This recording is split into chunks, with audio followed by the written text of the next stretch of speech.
What's up? It's Ian Koniak, and today we are going to talk about whether or not you should quit your job.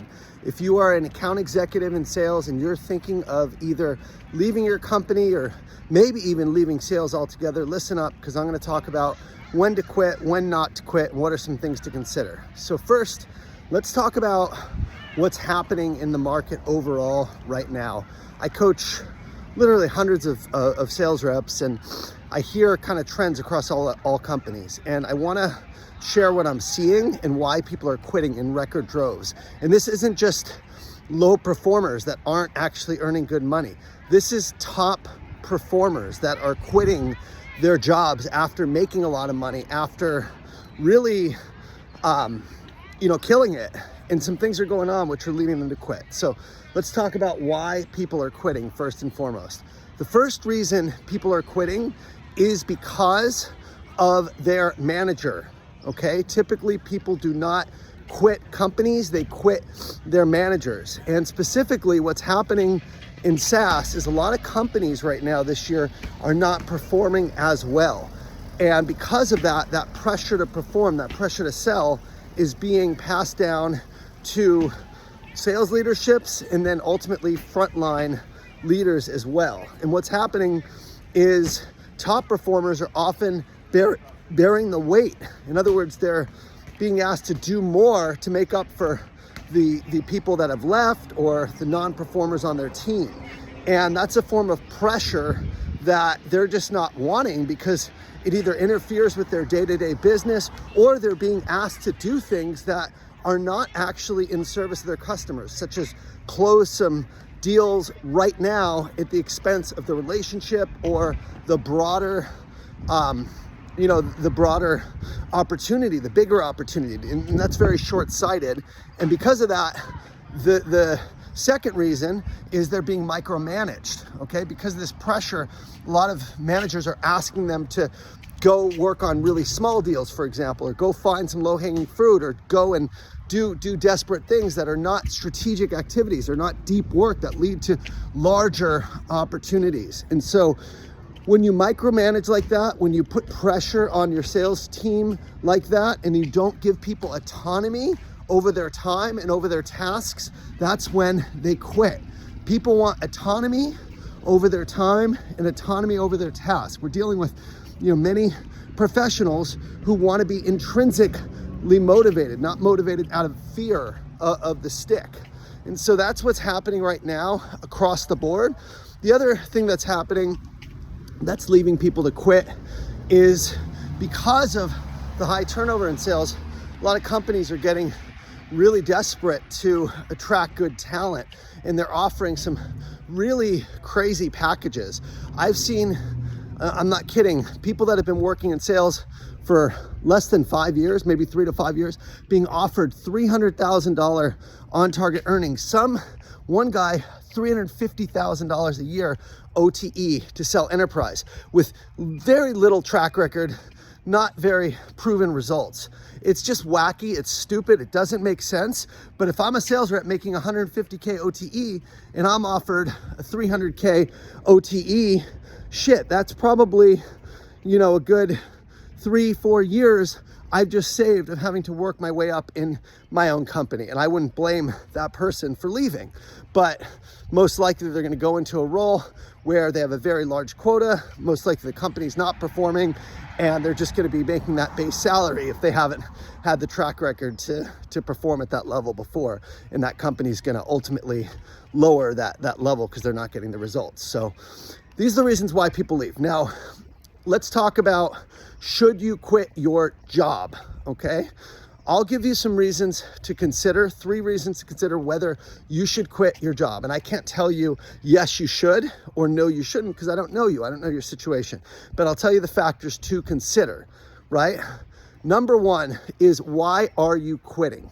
If you're quitting because you can't take the pressure of your manager, I'll tell you right now that potentially that could be at your own demise. If you've been in the company a while, if you've already, you know the products and services, know how to sell, and you're just quitting because of a manager, you're gonna have to start all over potentially, and it could take a while to get back to where you were. Whereas managers, the bad ones tend to get weeded out over time. So the longest I would stay with the bad manager is about 2 years. But if it's been like 3 months or a short period and you can't take it, this could be an opportunity to dig deep and develop resilience and succeed in spite of your manager, not because of your manager. There are bad managers out there, and just know that managers come and go. Typically, I had a new manager almost every year in my sales career.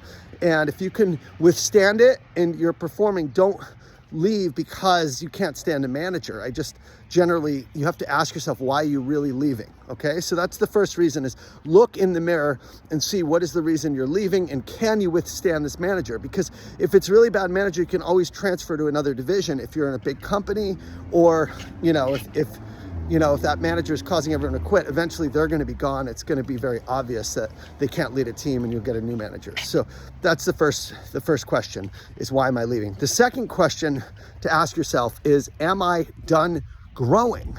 Am I done growing? In other words, have you achieved all that you could possibly achieve? So if you have been a account executive, for example, I left Rico because I was done growing. I couldn't do any more there. I spent 10 years there. I had achieved every level of success I could. I had been promoted to manager and director of sales. I was running a team, and there really wasn't much growth opportunity. And so that was the question I asked, is, am I done growing? And if the answer to that question is yes, I'm done growing, there's nothing left for me to do, and there's no promotion opportunity, or there's nowhere for me to go, that's a heck of a good reason to leave. But usually that can only happen if you've been performing at a very high level and you're kind of capped out with, roles to go after, places to go, or income. The third reason is a good one, which is, are they messing with my pay? So if you're a sales rep, I'll just be straightforward. When I was at Salesforce, I had already kind of had a side hustle going. But what caused me to leave to go full-time as an entrepreneur in my coaching business is the quota was doubled. So my quota went from 2 million to 4.3 million, and my on-target earnings stayed the same. So essentially I got my commission cut in half. And once that happened, I'm like, why? I need to sell 8 million to get to 200% of plan, versus before I had to sell 4 million. That's crazy, bye-bye.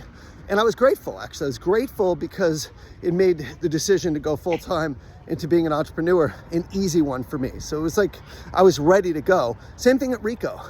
When I worked for Rico, we were actually acquired. I was at a company called Tenure. We got acquired by Rico, and they changed the comp plan, and I was gonna make 40 or 50% less. And I'm like, okay, I guess it's time to be a manager.